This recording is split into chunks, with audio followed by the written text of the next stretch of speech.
Welcome back to IRTA's Retired Side Chat. With me today is Sarah Taylor, Executive Director of the Hoosier Lottery.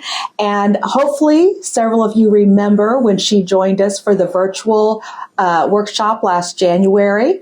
And we're doing something different this January. So we actually brought her in beforehand so we could record this Retired Side Chat and she can kind of teach you a little bit more about the Hoosier Lottery. So Sarah, if they don't remember you, why don't you tell us a little bit about yourself? Well, first, thank you for having me. It's just wonderful to have this relationship. I really appreciate the opportunity. So I was raised in Putnam County, and then I attended Indiana University. And after graduation, I landed in Indianapolis and raised my family here in Marion County. So I'm married to a retired policeman. We have 3 boys, 2 of which are now out of college and one still in college down at IU, my alma mater. So I've been in local government for many years when Governor Pence was kind enough to ask me to come over during his tenure to work at the Hoosier Lottery. And then I was reappointed by Governor Holcomb. See, I didn't even know that. And Putnam County, because I'm from Clay County. So yes, and I've got a little story about Clay County when we get a little further down, okay. if I get the chance. Now, I was thinking about when I was back in the public schools, how, teachers have their colleagues to collaborate with and principals can get on the phone to talk to somebody to collaborate with, same with superintendents. But when you're an executive director, like both of us are, sometimes it can be very lonely. And I got to thinking about asking you about a normal day, but even what is normal? Because there are many times I'll come back from doing several things and say, well, maybe today will be a normal day. What do you consider a normal day? Well, the first part, I would say a lot of my days are fun. I get the opportunity to present checks to winners. I'm out at sponsorships we have, or perhaps an association meeting like this one with retired teachers, where I get the chance at a local chapter perhaps to speak about the Hoosier Lottery and our connections to the community. So there's a lot of fun to my job. But then there's the serious side too, where administratively we're running the operation. Now, I rely heavily on my team for that. And we also have an arrangement with a company that helps us with certain functions on our behalf. So I spend some time doing contract compliance. I'm definitely in a lot of meetings. My husband will joke about it. Not sure when to reach out to catch you because you're in so many meetings, but there's a lot of fun to it. And you're right. I'm not sure what normal is anymore, especially since COVID, to be quite honest, because it just seems like we've had a lot of twists and turns since that time and had to reflect on how we were doing business. So yes. Maybe operating a little bit differently. But yes. I've been fortunate to see you present at a variety of events, from turning the canal green to, when the Black Expo was in town. And I've always been impressed that you really seem to enjoy your job. I do. When you're having fun, and I can say that too, when you're having fun, it's not as much a job as a calling, I guess. Right. So you mentioned doing things with retired educators. For those that don't know, what is the connection that we have? Why would I have you come in here and sit today? So I'll tell a little bit. It takes me a little bit to get there, but 34 years ago, we started the lottery, and that was after a referendum in 1988 where Hoosiers overwhelmingly voted to have a lottery. So the legislature then created us and establish what funds we would contribute to. So that many years ago, they chose the Teachers Retirement Fund as one of those funds. Another one is the local police and firefighter pension fund. Okay. And the third category was called, at the time, Build Indiana Fund. It was renamed just a few years ago to the Lottery Surplus Fund. Now, that Lottery Surplus Fund is the money that offsets the motor vehicle excise tax. So when you go to plate your vehicles and license those, the registration, to those of us that are old enough to remember when Indiana had really high registration fees, is reduced. So those three funds were established all those years ago. And so we've been connected for 34 years through the Teachers Retirement Fund. Wow, I didn't realize it had been that long. And I'm glad you said that about when you go, the registration fees, because I remember when that change happened and how happy everybody was, but I forgot about that. I forgot about it. When I was at an Indianapolis Indians game this past season, and a lot of times it's teacher appreciation, or perhaps we're recognizing a teacher part of our Community Impact Hero Award, I get a chance to be at the microphone for a moment, and I'll always say, who has a favorite teacher, and they'll cheer, and who might have a friend that's a policeman or a firefighter, and they'll cheer. And then I'll say, and then we've also reduced the motor vehicle excise tax. And I'm still surprised that people will cheer for it because they do have a long memory. Well, that's good. So those are three ways that the lottery helps. What are other ways that the lottery helps Hoosiers? Great question. So we sell $1.7 billion, just over that, in lottery products every year. It's hard to kind of get your mind around that. But if you think about scratch-offs and draw games, those are the two main sources that we have as products, and we sell those. And the first thing we do is pay our winners. So if you think of a pie chart, the majority of our money goes to pay the winners. And then after we pay our winners, we also pay the retailers that sell our product. So every grocery store, convenience store with gas, there's even a handful of bowling alleys and a few other odds and ends in there. All of those retailers that sell our product get a commission every time they sell the ticket. And they also get a commission if there's a winning ticket that walks in their door and they cash it on our behalf, up to $599. So that's how they earn some money for participating in selling our products. And at the same time, they can win bonus money and incentive money. So let's say they sell a winning Powerball ticket of a certain amount, a certain level, they qualify for a bonus. Or they can participate in one of our programs where maybe at the holiday, they display the holiday tickets in a special tower right there by their terminal and cash register. And so they're incentivized to have a little extra during the holiday season. So all of that money, if you think about it, goes to help pay their employees and their operations. And also when they get bonus money, they'll tell us they sometimes give money to good causes in their area. Maybe they renovate their store and hire a local person to help fix it. And sometimes they spread the money amongst the employees.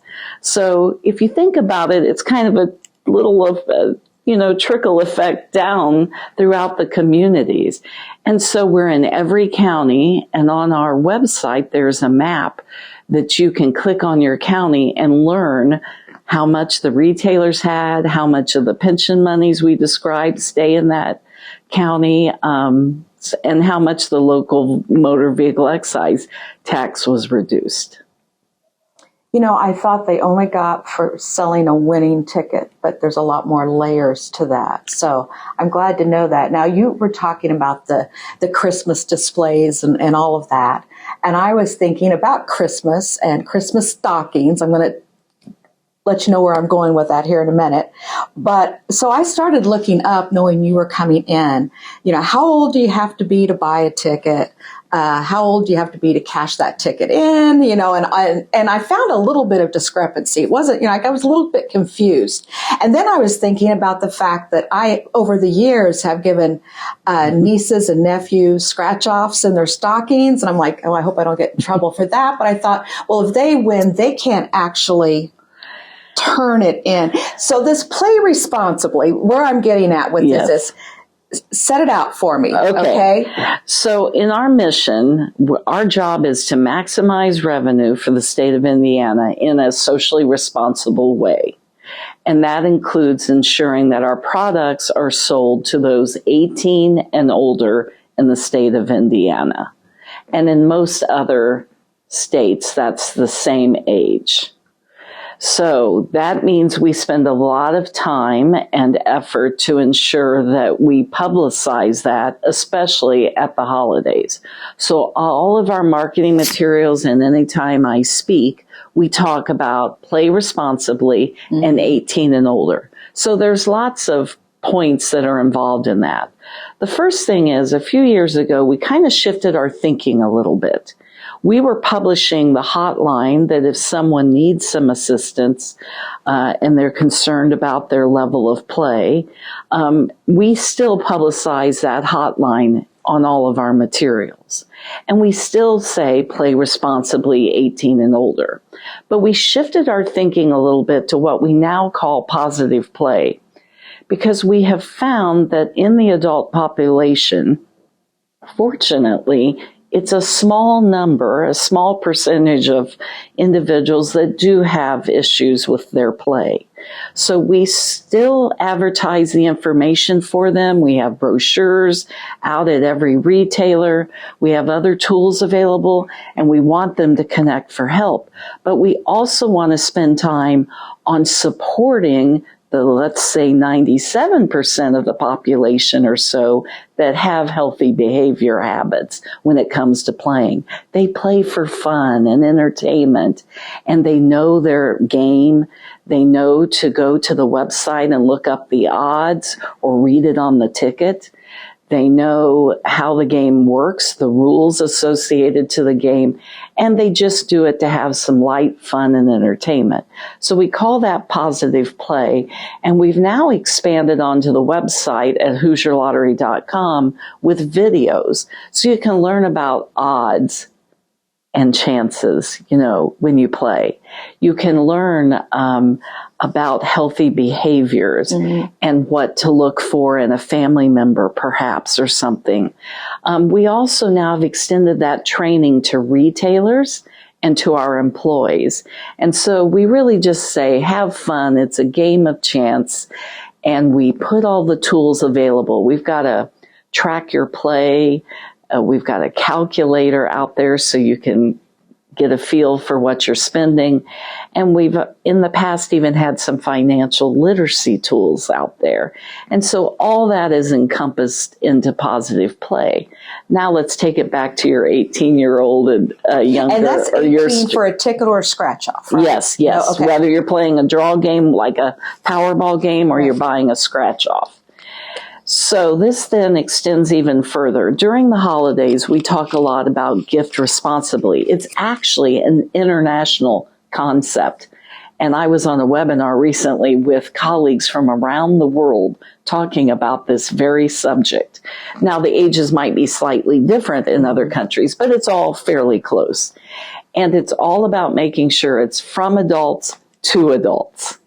And we have a to and from on our holiday tickets at the top. And we also have an envelope that they can get at retailers to give the ticket in. But it's all about remembering it's from adults to adults. So I'm going to get myself in trouble for what I just admitted. No. The limitations have passed now, so I think you're clear. But it is important to us to emphasize that. And we try to do it more than just the holiday time. What I found out from my colleagues are they think about it even at graduation time. Well, not everyone's 18 when they graduate. That's true. And so we now maybe have new opportunities in the coming year to think about how we're going to message and when we're going to message.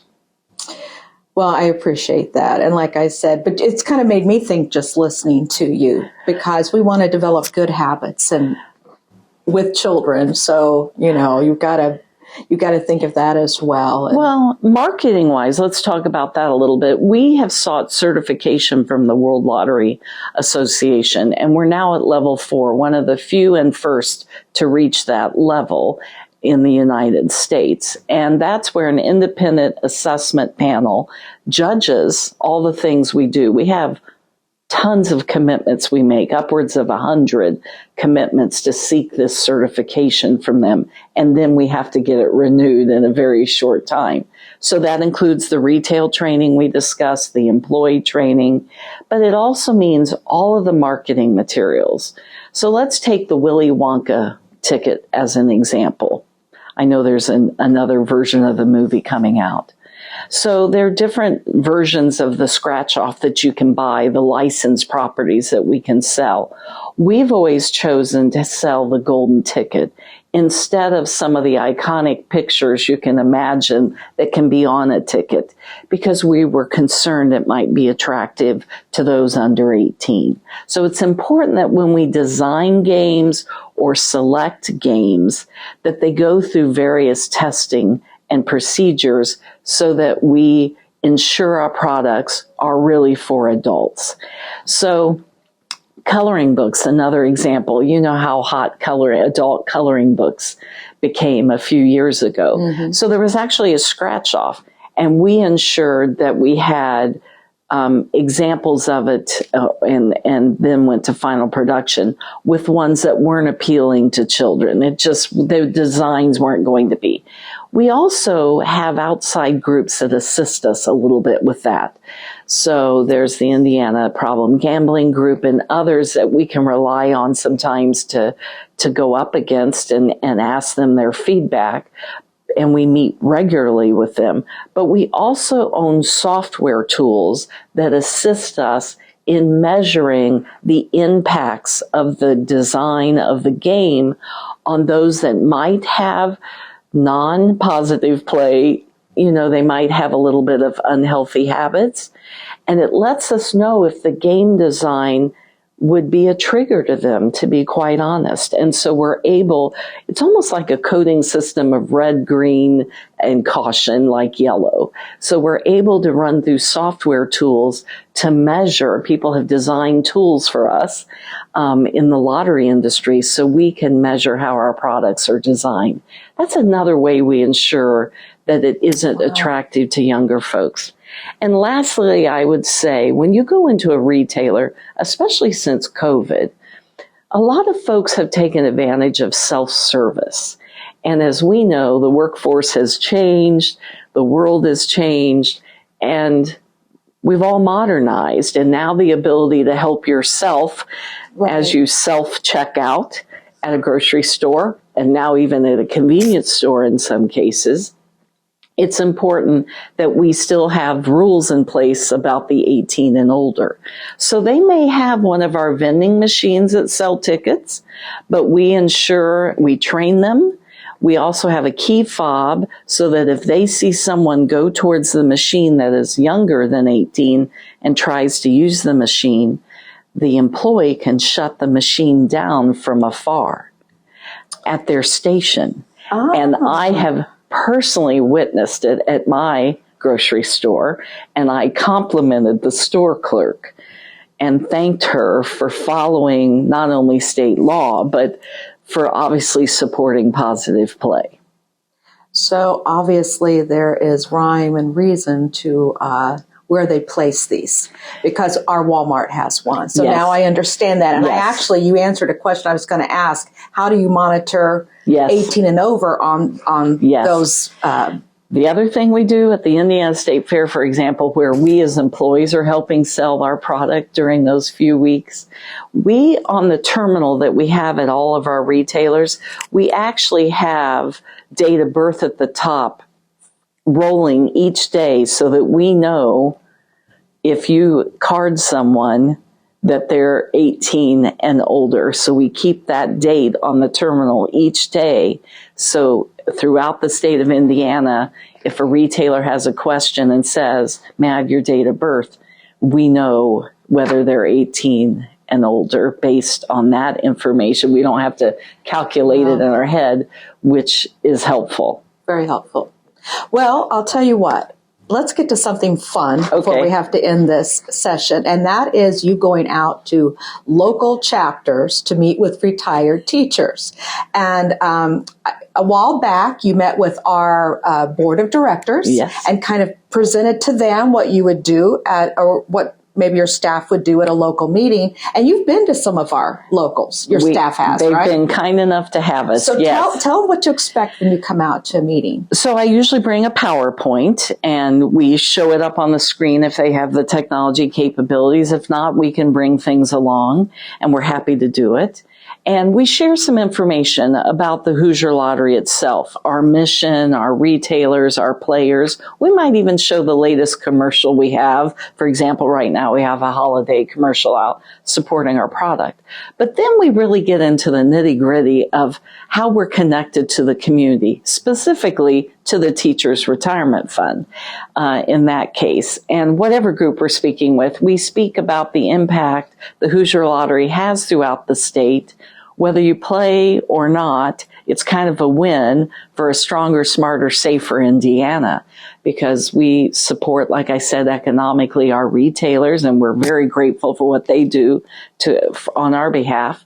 And obviously grateful for those that have served the public through teaching or firefighting or police work. And we thank them for their retirement, for their public service, and hope they enjoy their retirement.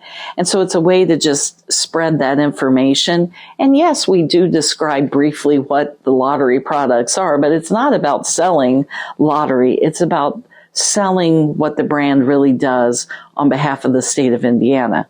And then we bring some goodies. I was going to say, I've been told that is a true draw for everybody when you come. Good pun there on the draw word. Yes, we bring along some baskets that can be giveaways, and there might even be some tickets and coupons and other things that we bring along.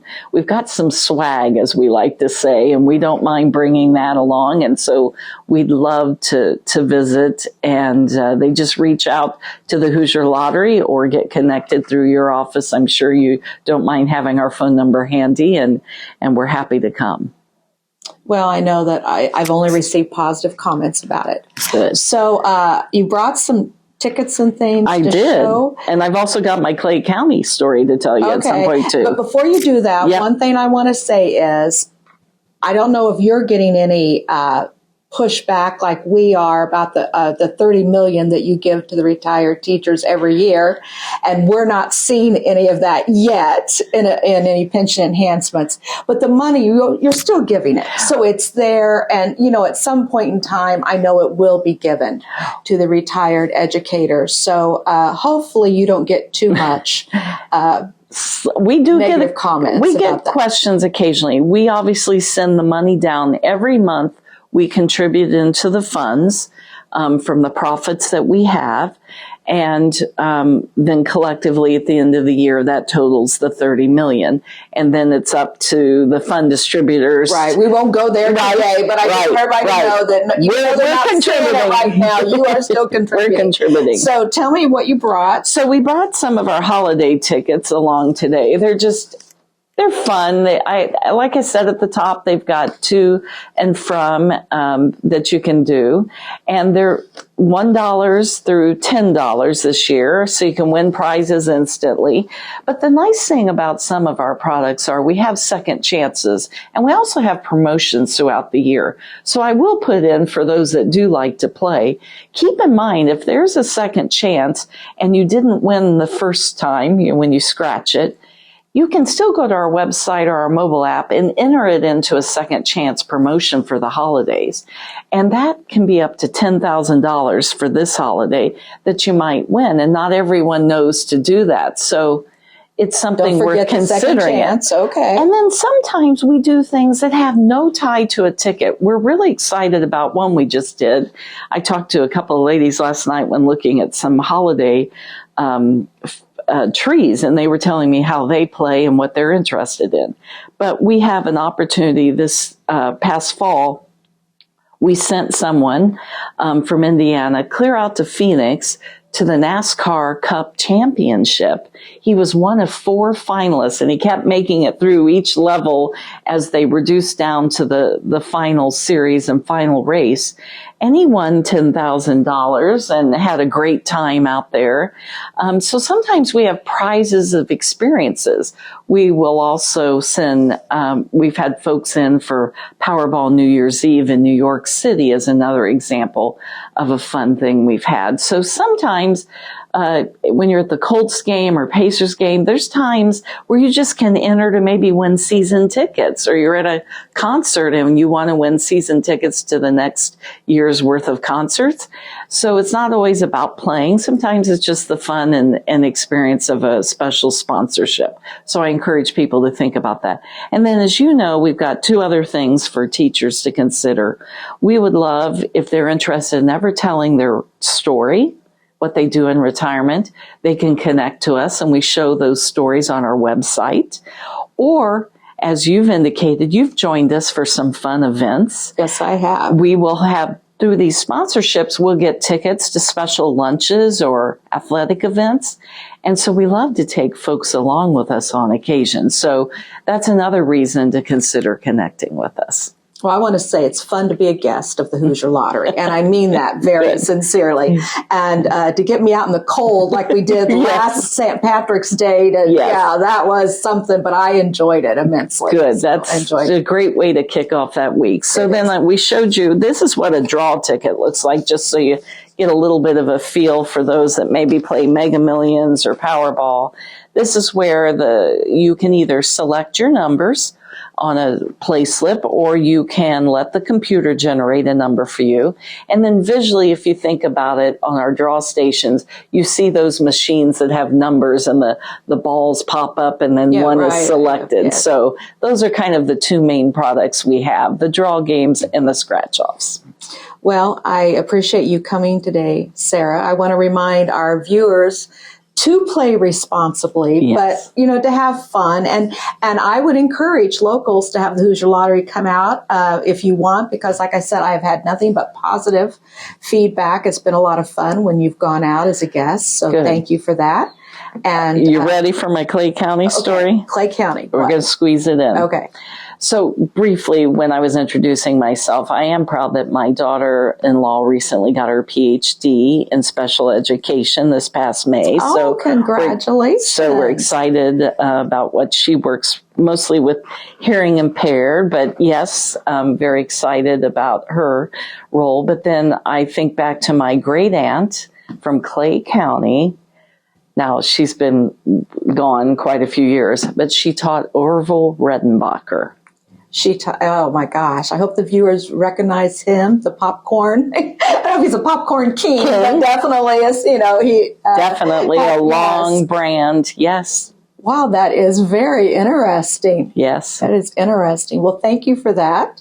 Thank you for coming today, and I look forward to my next invitation to come do something with you. So, it will happen. Okay, Sarah, thank you very much. Thank you.